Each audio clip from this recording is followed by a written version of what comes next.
The Arizona podcast is brought to you by Triumph Protective Coatings, a flooring company that specializes in epoxy flooring and concrete resurfacing systems. They speak Spanish, they're in the LA area, and they are an amazing company to work with. They have awesome customer service and they give you honest quotes with great work, and I couldn't recommend them enough. So if you use the promo code ArrowsUp, you get a 15% off on your next project. So call them, reach out to them. You can find them at on the internet, triumphcoatingsca.com, and you can request a free quote and all that fun stuff. You can follow them on Instagram, triumph_coatings, and they do speak Spanish and they do great work, like I said.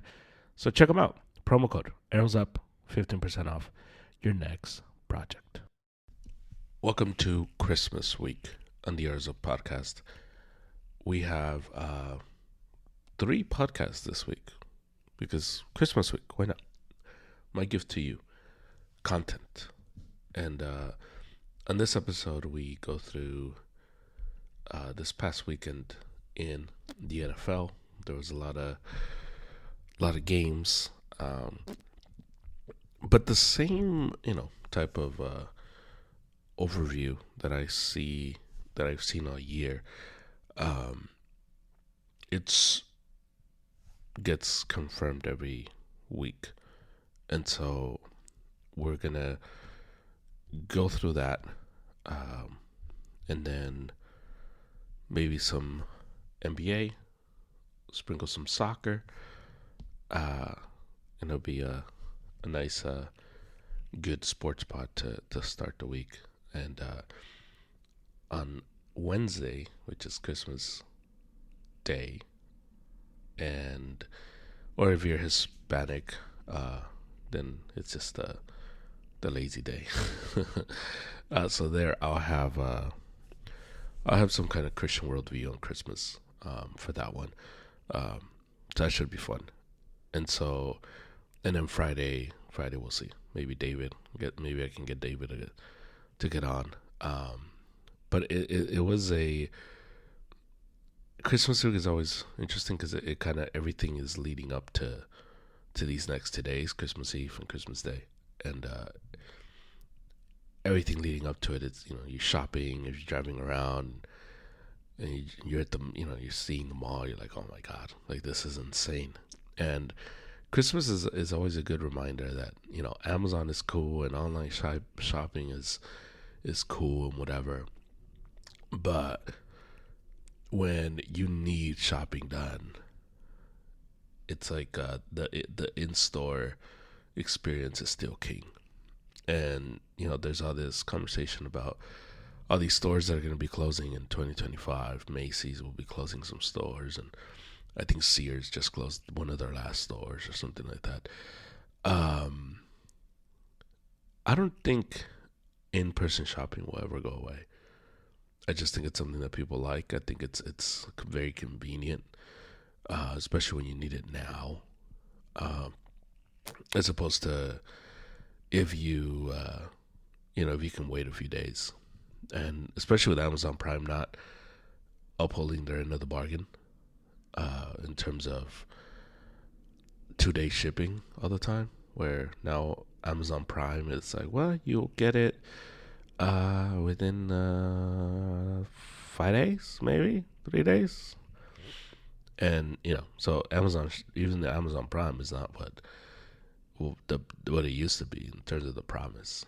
And so if you're promising 2-day shipping no matter what, and I'm getting it on the 3rd or 4th day, then it's no longer as convenient as how it was posed. So anyway, we'll do a whole Christmas pod, but here's the sports one. Here we go.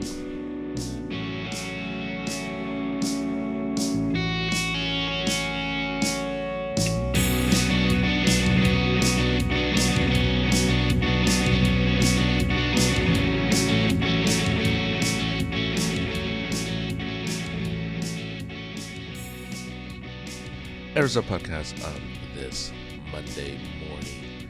We have a loaded podcast. Very interesting week of football as everything is starting to come into focus and everything is starting to be laid out in terms of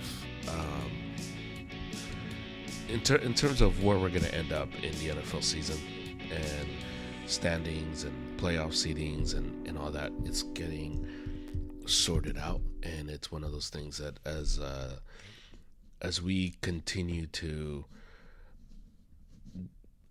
go through these games, it's becoming more and more clear, and at the same time more and more unclear who is the best team, who should be the favorite. It's if we went 2 weeks ago, we were saying Buffalo, and then we saw them yesterday versus the Pats, and they didn't look all that impressive. They got a 3-point victory, but it's the Pats. And I mean, this might be like Drake May is really good, and if he had a real coach, then it'd be a little different. But Josh Allen didn't look all that great, and we had pretty much sealed up the MVP, and we're about to ship it to his house. And now we're like, well, maybe Lamar? As you know, we saw Lamar beat the Steelers finally, as he had struggled. And what's interesting about Lamar's case is that his numbers are comparable and probably a little better than they were last year. And he's obviously extremely talented. The problem is I just don't know if he's actually better this year than he was a year ago. And I think his play hasn't been as consistent as it was a year ago. And, then this is the problem with just looking at stats. If you open up the stat sheet and you're not actually watching the games, you'll be like, well, he's as good, and maybe he should win it. But I just don't think he's hit the highest moments consistently. Obviously, he killed the Giants a week ago, and he was amazing in that game. But you go through just the way he's played, and it's just been like, he's it just doesn't leave me with all this like confidence that he's been the guy like that. And so we're gonna end the MVP conversation. It's either gonna be Lamar or Josh, and one of them is gonna need to close these next two games out very, very strong. Josh Allen has a better opportunity to do so just because he's playing just an easier schedule. He's got the Jets this week and closes out the season versus the Pats, and so he has a easier chance to just having monster games. And the question though would become, will the Bills need those games? The Ravens play the Browns, and the Browns have pretty much done what the Niners have done, packed it up and getting ready for Cancun. And the Ravens have the Texans, so one of those games is difficult in terms of the Texans, and even then the Texans are not that good, but they're better than the Browns. And so when we look at the playoff picture and we go through just where we're at in terms of the playoffs, we get the Chiefs, who are just about wrapping up the number one seed, and a win next Sunday, and they're there. If they win on Christmas Day, they clinch the number one seed without looking great, I think this might be I don't remember the last time. It must be some Pats team that won these many games, and we're like, are we sure they're good? Like, I know they have good players. I know the infrastructure is really good. Are we sure they're this good? But it's been just a weird NFL season where any other season, 14-1 Chiefs, it's like, wow, these guys are juggernauts. And they're juggernauts strictly because the history. If you replace the Chiefs wins with Minnesota did this a few years ago when they lost in the first round versus the Giants. And they had a great record. And leading up to the playoffs, nobody was like, yeah, these guys are good. Everybody was like, yeah, man, I don't know. I don't know if they suck. Minnesota sucks, and they're going to lose in the playoffs. And everybody was confident in that take. Nobody, unless, you're a Vikings fan, but anybody outside of that was like, yeah, these guys suck. I know their record. I know what their win-loss record is in close games. I just don't believe them. I don't believe in them. I don't think they're that good. And that's where we're at. That's where we're at with the Chiefs. But they've won. They have the history. They get the benefit of the doubt. So we're like, yeah, it's the Chiefs. What else can you say? Buffalo's going to get that number 2 seed. And it seems pretty safe that they're going to keep that 2 seed. So it's why when we talk about the MVP talk, Baltimore has more to play for over these next 2 weeks. And Lamar might just take it again just because he has more to play for. Where the Chiefs would have to lose 2 straight. And Buffalo would have to win out for this to be possible. Where that Rams loss for the Bills is looming large, because that's what's keeping them from getting the number 1 seed. Because it's KC is hard to beat as it is, and I think if you have to go to KC, if the road goes through Kansas City, it becomes just a different animal to get them, because you throw in just how they play, you throw in that you have to go into that building. And then, let's be honest about this conversation. You throw in the officiating. And so it's going to be tough to beat the Chiefs regardless of where you play. But if you're the AFC and you have to go through them, then in their field, then you're kind of making it super tough on yourself. And so the way it breaks down in the AFC, you get Chiefs, Bills, and then you get Steelers, Texans, as it is right now. But the Steelers and Ravens, same record, so they're going to play to the death for that division. The Texans play in the crappy, in their crappy division, so they're probably going to win that division as they're in the AFC South. But I don't feel great about them at all.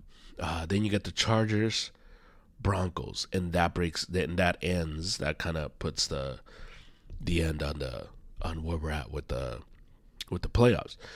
The Chargers got a huge win this past Thursday over the Broncos, and so they're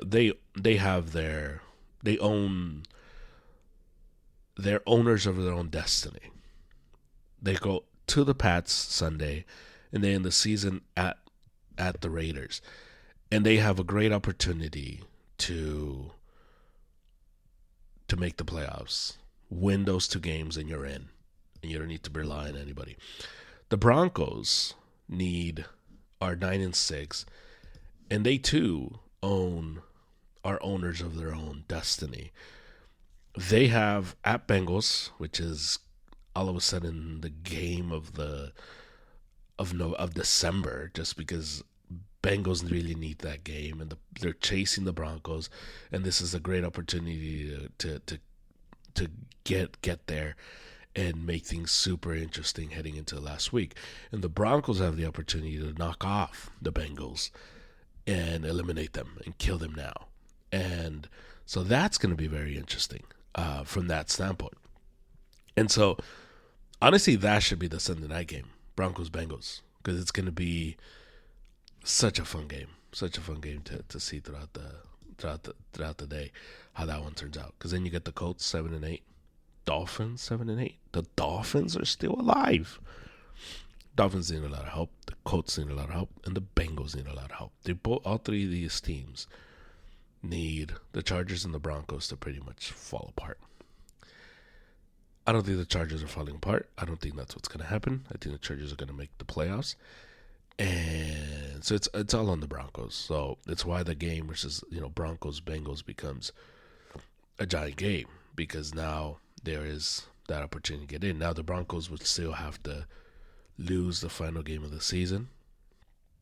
Not guaranteed. They're playing versus the Chiefs, but the Chiefs will have nothing to play for. So chances are you're going up against Carson Wentz and not Patrick Mahomes in the last game of the season. Travis Kelce will probably not be there. So all of a sudden that game becomes a lot easier if Kansas City has nothing to play for. Now, if the Steelers are able to pull out a win versus the Chiefs, then Week 18 becomes almost like they got to win it. They got to secure the spot, and that becomes a little tougher for the Broncos. So, if you're the Bengals, you got to take care of business versus the Broncos on Sunday. You got to hope that the Steelers beat the Chiefs, and then in the last week of the season, the Bengals will play the Steelers, and they gotta have to, and that becomes again game of December, and that becomes a huge game because the Steelers will probably be playing for the division, the Bengals will be playing to get in, and if the Chiefs are able to beat the Broncos, all of a sudden there's a playoff spot open for the Bengals, and so that's where we're at in the AFC. I mean, the Dolphins need the same scenario, and so do the Colts. I just don't. The Colts are not that good. The Colts have the Giants, which winnable game, and they finish home versus the Jaguars, very winnable games, both of them. The Dolphins have they're going up against. They're at the Browns next week, and they end the season at the Jets, so they can win both of those games. And so, but the Bengals, I want the Bengals in the playoffs because that team I think is dangerous enough and good enough to make it all the way to the Super Bowl if they get in. In the NFC, we have this is where we're at in the NFC. The Eagles fumbling away the loss versus Washington opened the door for the Lions, who are battered and injured, but with that loss, they're getting much closer to the number 1 seed. Now, the Vikings still own and are owners of their own destiny. And if the Vikings win out, which is crazy, they get the number 1 seed. The Vikings end the year, next 2 games, home versus the Packers, which is going to be a good game, and on the road versus Detroit. And so if they're able to win those 2 games, all of a sudden Sam Darnold's going to get paid a lot of money. 1. 2, the Vikings become your number 1 seed in the NFC. The Eagles are pretty comfortable in their division, as just they would have to lose the next 2 games. The Commanders would have to win out, and all of a sudden it makes it a very different game and a very different conversation in that division. The Eagles will finish the season off in their next 2 games. Cowboys, Giants, 2 easy games, winnable games, although the Cowboys are all of a sudden frisky. But they should win both of those games. The Commanders versus the Falcons versus the Cowboys. So both teams have winnable games, and but you would assume the Eagles are going to take care of business and lock up that division, as they just need to win Sunday. They win Sunday, and the division's theirs. So that covers that. In the North, we're going to get 3 playoff teams: Lions, Vikings, Packers, and that's what's happening in that division. The question is who takes the division. And again, if the Vikings win out, they get the number 1 seed. And the Lions would have to win out to get the division themselves. So that's where that stands. In the South, Falcons are 8-7, Buccaneers are 8-7, and the Bucs are just a roller coaster. They're up, they're down, it's just the way it goes. They couldn't beat the Cowboys in a must-have game. And so the Falcons find themselves back in the mix with Penix. They paid Kirk Cousins all that money, and he sucked. And credit to them. Credit to the Falcons, because we see teams do this in sports in general, but we see this like in football, for example. We have this situation in Cleveland where Cleveland trades a bunch of stuff to get Deshaun Watson. They give him a big contract, fully guaranteed, and then they're playing him. Deshaun Watson has been awful. He has sucked. And because he's been paid a lot of money and a lot has been invested in him, the Browns are unwilling to go away from him, because they say, well, we paid him all this money. We can't just have him on the bench. We can't just get rid of him. We saw this with Denver with Russell Wilson. And credit to the Broncos, credit to the Falcons in this case, who said, you know what, I know we paid you all this money, and I know it's going to suck, and we messed up, but you know what, we're not going to double down on a mistake just because we paid you money. We paid you money, here's your money, we'll take our losses, and we got to move on. And that's the right call. Put in Michael Penix, and let's see what you have. Let's see what you have with the guy. And that's what they did. He came in, and he was whatever. He's a rookie, so he was whatever. 18, you want to look at his stats: 18-27, 202 yards, 1 interception. But they relied on the running game. They put the ball in Bijan Robinson's hands, and they said, "Well, carry us." And he carried.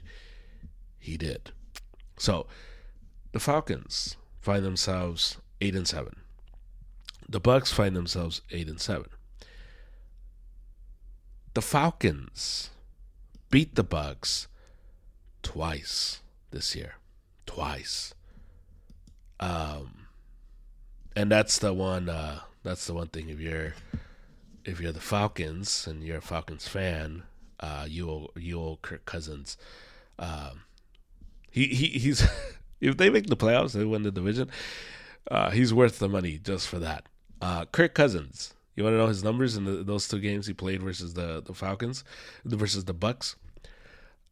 Second game, 23 of 29, 276 yards, 4 touchdowns. Kirk was cooking in that game.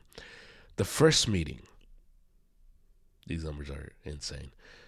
42 of 58, 509 yards, 4 touchdowns, 1 interception. So against the Bucs, Kirk Cousins went for 9 touchdowns. 9 touchdowns. It is crazy, just his numbers. Kirk Cousins ends the year, because he's not going to play the rest of the year unless Penix gets hurt, with 18 touchdowns. He got half of those touchdowns in the 2 games he played versus the Buccaneers. So yeah, I mean, those 2 wins is why if you look up the standings now, your Atlanta Falcons are leading that division. And if they win out, the division is theirs because they own the tiebreaker. Falcons, they got at Commanders, tough game, and home versus the Panthers, who are very frisky. If you ask McBride, he says they're trash. I can't believe he lost to them, but I know Arizona is not that good either. Anyway, but yeah, so that's where we're at. That's where we're at in the South. The Bucks are not owners of their own destiny, and so the Bucks need help. They need the Falcons to stumble. They need the Falcons to lose, and the Bucks have home versus the Panthers, home versus the Saints. 2 games that are winnable. Both teams are divisional games, so you kind of throw the standard operations out, kind of, because it is the end of the season, and the Panthers. It's interesting because the Panthers have more to play for than the Saints, because the Saints, they have kind of like a veteran-laden team. There's enough players there that still remember the playoff runs with Sean Payton, so that there is that pride.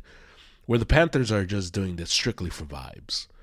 They've sucked for a while, and now it's like, you know what? We're kind of in this, and they're kind of like the Detroit Pistons of the NBA right now, where Detroit's a good story because they've sucked forever, and it's just, we're just winning for vibes. Forget the picks.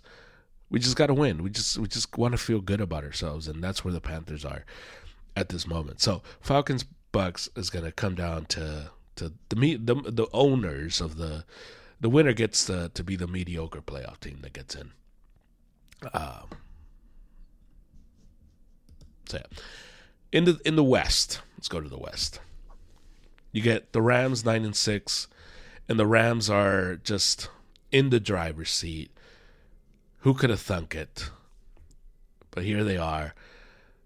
Home versus the Cardinals. So they win that. The Rams win on Sunday, and they'll get to 10 wins.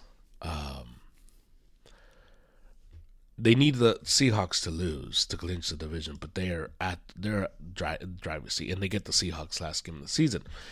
The Seahawks have fallen off a little bit, and the Seahawks are at home on the road versus the Bears, and end the season versus the Rams. And so the Rams are in the driver's seat. The Rams can totally take this division. And what a job Sean McVay has done with this Rams team. And he's honestly right up there as one of the best coaches in the entire league. And he's been spectacular this year. I know the conversation for Coach of the Year is O'Connell and maybe Dan Campbell. It's stupid that we don't include Andy Reid in that conversation because his team is 14-1. But whatever. But Sean McVay has to be in that conversation. Sean Payton should be in that conversation too.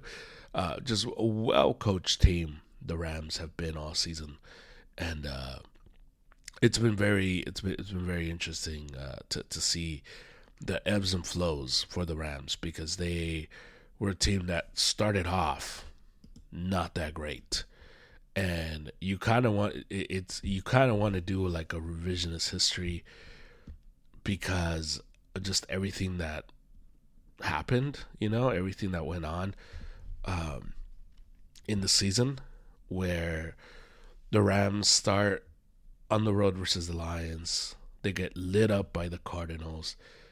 They come back versus the Niners. And so they're 1-2. They lose to the Bears 1-3. Lose to the Packers 1-4. And sliding doors moment, if they don't win that game versus the Niners, and they go the first 5 games, they start 0-5. This is a different team, a different season. But they were able to pull it out, and again, the what I have said all season long is that the strategy or the theme of this season is just log those wins. Good, bad, ugly, impressive, doesn't matter. Did you get the win? Yes, boom, keep it moving. And the Rams got the wins, and they got confident, and they got rolling, and all of a sudden they are about to win that division and make the playoffs. So that's where we're at with that. So those are the playoff scenarios. That is what is needed. And in the hunt, you get the Bucks, who again can win the division, or the Seahawks, and it's tougher for those teams looking in because in the hunt is just the Bucks and the Seahawks who can both get in, win in the division if both the Rams and the Falcons fall apart, or they need the Commanders to fall apart. So it's just really tough for both of these teams to kind of get in unless they don't win their division. So it's why the loss by the Bucks versus the Cowboys last night was pretty gigantic. The Cowboys playing spoilers as the Cowboys are eliminated and the Niners are eliminated, and that's where we're at with the NFL after week 16. So fun stuff happening in the world of football.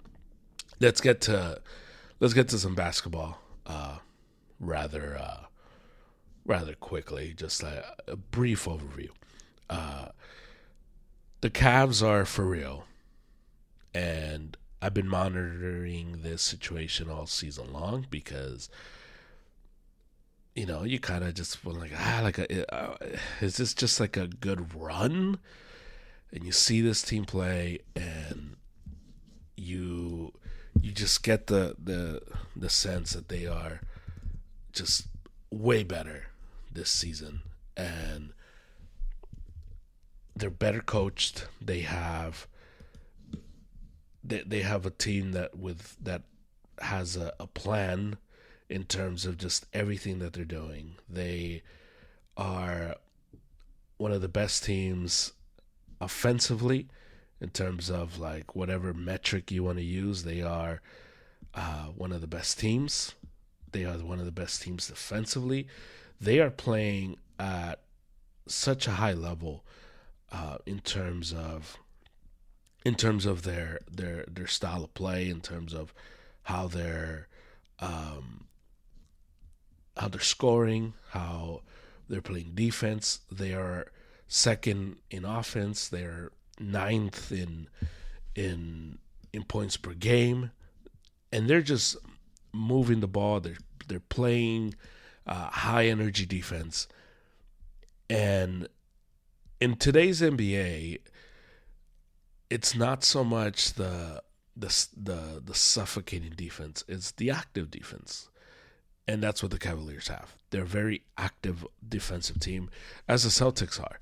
And that's the key. The key in this NBA with everyone shooting like 30 to 40 threes a game, it's not so much the how many points the other team scores, because teams are just stumbling into 100 points. But it's more so the activity. Are you causing just chaos defensively, where the team you're creating turnovers, you're creating bad passes, you're creating tough shots, and that's what the Cavs do and the Celtics do over and over. And so it's going to be fun to see both of these teams kind of make their way down the playoffs, and we're able to get a Cavs Celtics, because Donovan Mitchell is a legitimate scorer, and that's what you need if you want to beat the Celtics, or one of the things you need to beat the Celtics, and they have that in Donovan Mitchell. My question becomes whether his lack of size can become an issue in a 7-game series, and that's why I think the Celtics are still, for me, the favorite. The Celtics are just a 3-point shooting machine, and if you're not shooting threes on that team, you don't fit. And I know that there's been a lot of conversation about Jimmy Butler. Where would Jimmy Butler go? And somebody was floating around this idea, what if the Celtics were to trade for him? First, Miami wouldn't do it. Second, Jimmy Butler doesn't shoot enough threes to be on the Celtics. So that's that. Cat has been impressive in his time in New York. And it seems like the Knicks won that trade. It doesn't seem like they won the trade for Bridges, who has been not as impressive for them. the Bucks are alive. They've kind of resurrected themselves, and so it's been fun to see just the comeback as the East is top heavy again,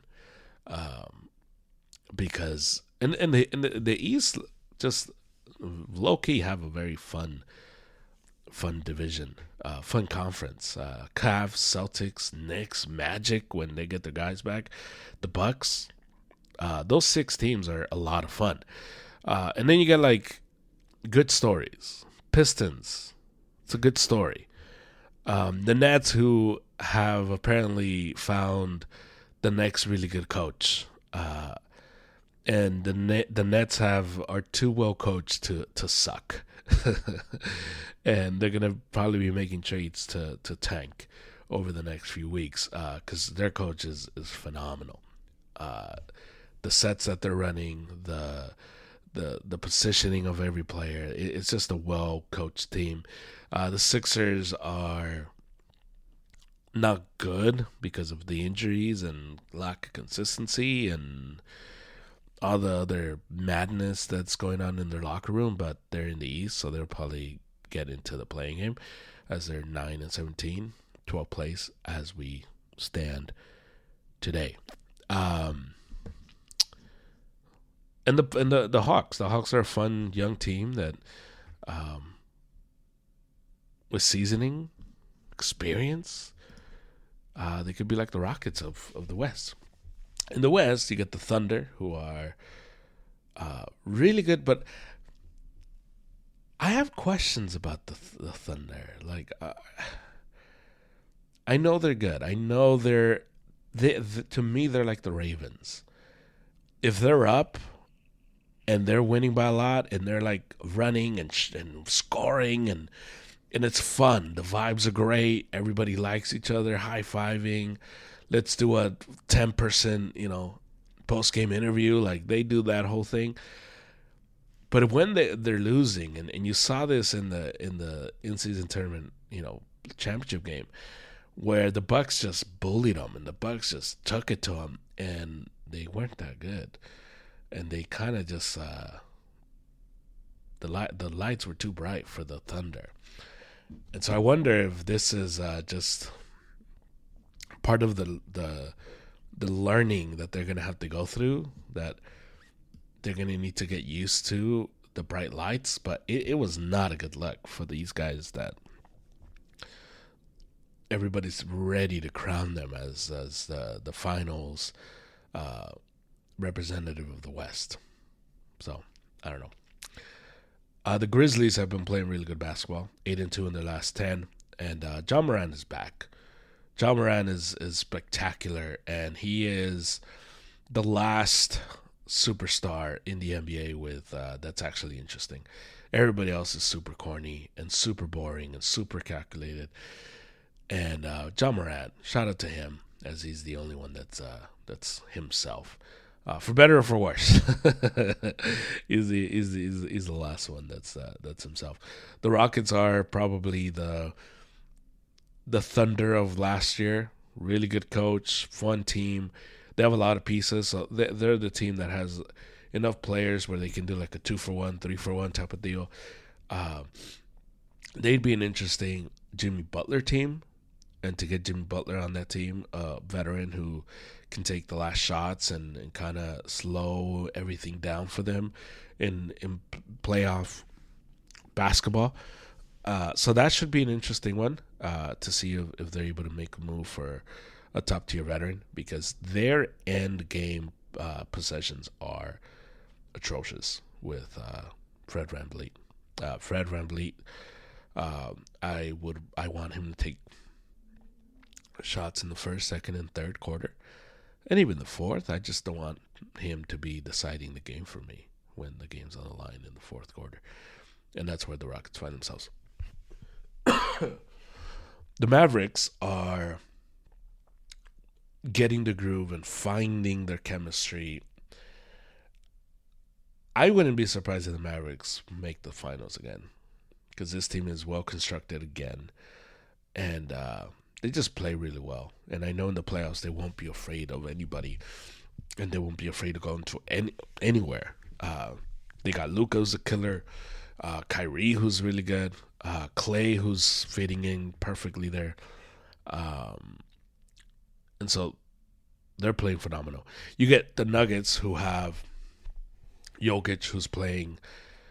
I feel like we say this every year about Jokic, his best basketball of his career. He's just been ridiculous just because he's had to score more, and he's just like, fine, I'll score, fine. And Jokic is, if you don't like Jokic, then you just don't like, there was that Kings announcer used to say, if you don't like that, you don't like NBA basketball, and that's what it is with Jokic. If you don't like Jokic, you don't like NBA basketball, man, because that guy is amazing. But they're 15-11. They're playing average basketball. Not great basketball, not good basketball, just very average basketball. And that's because of Jokic, who needs help. They need to find a way to not waste his prime like the Warriors have with Steph Curry. Which is crazy to say because the Warriors have 4 titles with Curry.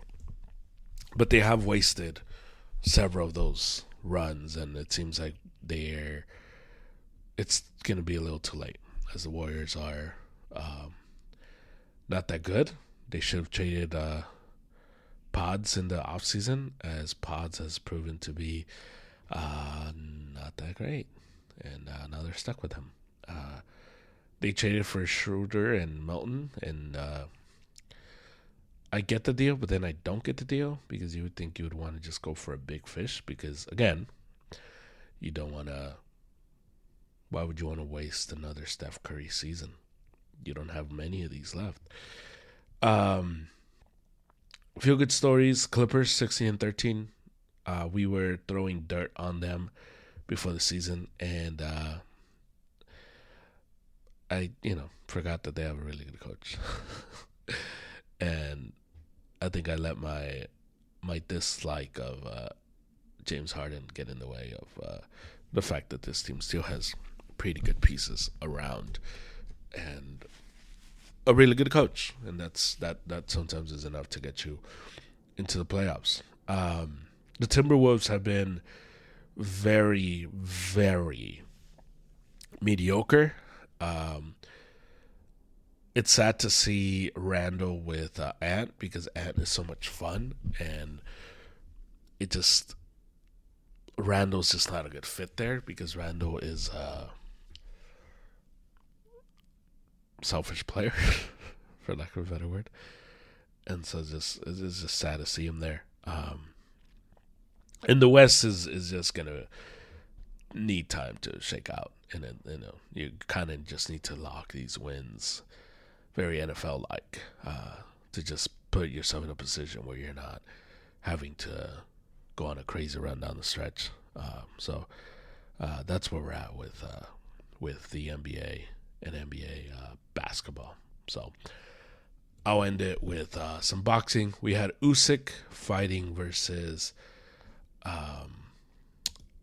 Tyson Fury over the weekend. Usyk wins again, and in a much closer fight, but he was definitely the winner, the big winner there. And he's kind of just separating himself as the guy of this era. As we thought it was going to be Tyson Fury, we thought it was going to be AJ, maybe Wilder. Nope, Usyk. And what makes him so special is his pace, is the fact that he just doesn't seem to get tired. He has furies, and he's very accurate, and he's just really good at keeping you off, and just his speed at that weight becomes just a big game changer, because most of these guys are not moving as fast as he is, and the skills, the boxing skills are on full display. And at that level and at that size, if you're able to just kind of maneuver yourself around, it becomes impossible for these guys to keep up with the pace. Fury had some good moments, and he just didn't have enough to keep the pressure on Usyk, which is the key to beating him. You need to be as active as he is and just keep coming at him. Because if not, he's going to pick you apart and you're just going to have an awful time. The question now becomes, what happens now? Where do you go from here? AJ doesn't want anything to do with him. And maybe he goes the route of just fighting the other guys at heavyweight. And maybe you kind of go through just the different. Maybe you go Dubois, Daniel Dubois. Maybe you go there. He's the one that beat Anthony Joshua in September. Maybe Joseph Parker. Maybe go there. Zhilei Zhang. Maybe you fight him, as there's been talks of him fighting a big old fight in China. Bakoli, who's just the monster knocking everybody out. Maybe you fight him. So I mean, there's some options, but no option is as good or as juicy as what we thought the Fury was going to be. But Alexander Usyk, he's doing his thing, taking care of business. So shout out to him. My final thought of today is people are getting all worked up about Red Zone because Hansen did because you usually do and now we're entering 7 hours of commercial-free football. And he just said 7 hours of football, which means that they're going to have commercials, which the NFL is going to get sued because false advertisement and because it's the USA and you can get sued for anything. But here's my hot take. NFL Red Zone, super overrated. Hansen, super overrated. He talks too much. Show me the game. Show me the. I don't care what you got to say. I don't care the setup that you want to give me. Just put the game on. Put the game on. Let me figure it out. Let me figure out the scenario. But he talks way too much. And by the time he's done talking, the play has developed, and you're not even able to get the feel of the game because he's talking the whole time. So that's one. Two, if you're relying on Red Zone just is showing you the same 2 to 3 games all the time. It used to be where you were able to get a good feel of everything happening on Sunday, and now you don't. If you're watching Red Zone just for NFL purposes to just keep track of everything that's happening, you're not really keeping track of everything because the Raiders and Chargers were not on Red Zone all that much yesterday. And I know you're saying, well, who the hell wants to watch that? Well, it's not so much who wants to watch that. It's, well, if they're part of the games, then show me the games. That's all I'm saying. If they're going to be part of the games, then show me the games. And so I just think everybody losing their minds over what he said is ridiculous because Red Zone is not that great and Hansen is not that great. But that's just my humble opinion. So anyway, yep, NFL will get sued, and everybody who has Red Zone or subscribe to it might get paid something, a few dollars, maybe. We'll see. That's my final thought. And so I will talk to you again on Wednesday.